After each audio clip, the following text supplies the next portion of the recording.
wanted to show you guys what I made. This is kind of a one-off. I don't normally make stuff like this, but I have these Peerless watercolors, and occasionally I like to share them. They come in a 3x6 paper swatch, and of course you just you watercolor straight from those swatches, but they get kind of messy if you just leave them as is. So on Etsy I've seen people make these little kind of sampler books, so I did that and kind of have a couple different versions. So this one's super long. This is like the first one I made, not the greatest. These are all from a saltine cracker box, but you can see I kind of ordered them according to the color, and these parts fold in, and this is palette paper, so it should ideally prevent things from getting too mucky in there, but it ends up being kind of a long sort of folio kind of thing. It's probably a good, certainly more than a foot long. So probably not the best design. Covered it with jelly prints of mine. So that was kind of my first version.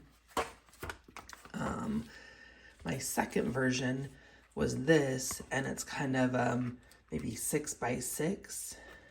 And I ended up with kind of almost a book type thing. And I just secured it with a ribbon. And then the ends that fold in are covered with that palette paper. And this last page is palette paper. This page is palette paper. And these are palette paper. So this one's really secure as far as making sure that the watercolors don't get all mucky. And then have that covered with jelly print paper. And then this one is the one that turned out the best. This is probably, gosh, I don't know, maybe 6x9 or 6x10. And I put a piece of watercolor paper on the front. This folds open. We've got the palette paper on the inside that's protecting things. Also has palette paper on this edge and this one. So again, making sure things don't get all messed up. And then this I just did a better job of, quite honestly. The thing that I have in every single one of them is that along, kind of in between these, I have these strips of watercolor paper.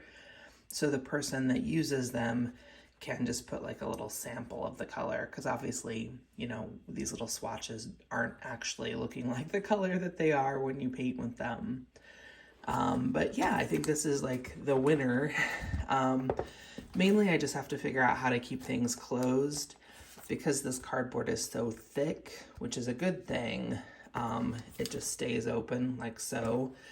So maybe next time I would somehow put some ribbon or something around here and then put my paper on top, and that way it could be kind of tied closed. My husband suggested Velcro. That might annoy people. I don't know. Anyway, just wanted to share those with people, and yeah, that's it. All right, bye guys.